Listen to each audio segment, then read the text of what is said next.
Hello students, Sneha Hindi learning channel पर आप सबका स्वागत है।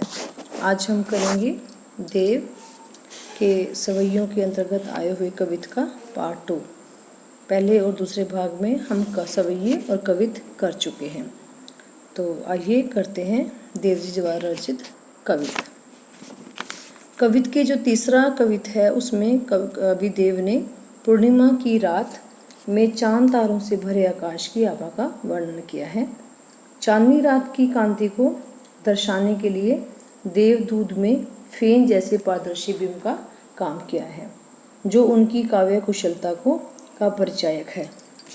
तो कवि जो कवित है उसके अंदर कहते हैं, फटिक सिलानी सो सुधराओ सुधा मंदिर, दुधधी दधी को सो अधिकाई उमगे उमंद, बाहर ते भीतर लो भीति न दिखावे देव, दूध को सो फैन फैलो आंगन फरस बंद, तारा सी तरुणी तामे ढाढ़ी झिलमिल होती, मोतिन की ज्योति मिलो मलिका को मकरंद, आरसी से अंबर में आबा सी उजियारी लगे, प्यारी राधिका को प्रतिबिंब सो लंगत चंद।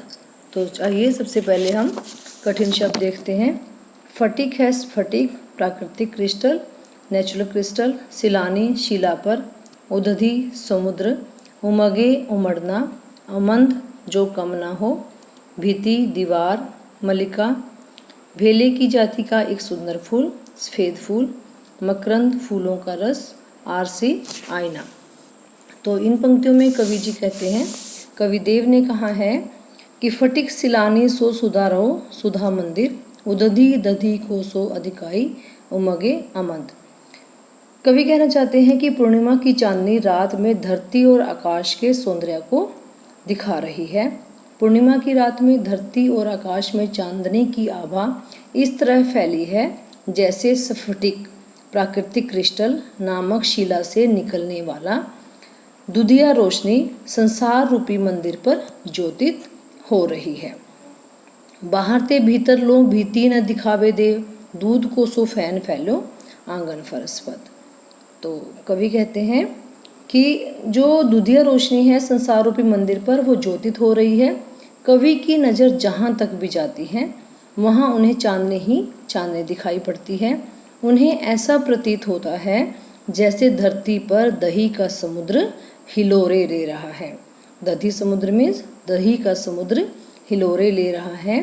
चांदनी इतनी झीनी और पारदर्शी है, बाहर ते भीतर लो भीति न दिखावे, कि चांदनी इतनी पारदर्शी है कि जहाँ तक भी नज़र जाती है अपनी सीमा तक हर चीज़ स्पष्ट नज़र आ रही है। नज़रों को देखने में कोई व्यवधान नज़र नहीं आ रहा है। और धरती पर फैली चांदनी की रंगत फर्श पर फैले दूध के झाग के समान उज्जवल है। उसकी स्वस्थता और स्पष्टता दूध के बुलबुले के समान झीनी और पारदर्शी है। तारा सी तरुणी तामे ठाड़ी झिलमिली होत।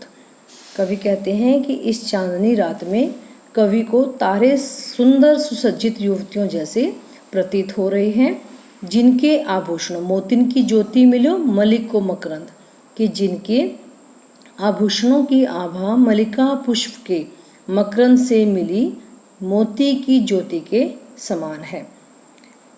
आगे कवि कहते हैं कि संपूर्ण वातावरण इतना उज्जवल है, आरसी से अंबर में आभासी उजारी लागे। कवि कहना चाहते हैं कि संपूर्ण वातावरण इतना उज्जवल है कि आकाश मानो स्वच्छ दर्पण के समान है। आरसी मतलब दर्पण शीशा, कि जो पूरा आसमान है वो एक स्वच्छ सुंदर साफ दर्पण के समान नजर आ रहा है। प्यारी राधिका को प्रतिबिंब सो लगत चंद, जिसमें राधा का मुख्य चंद्र प्रतिबिंब हो रहा है।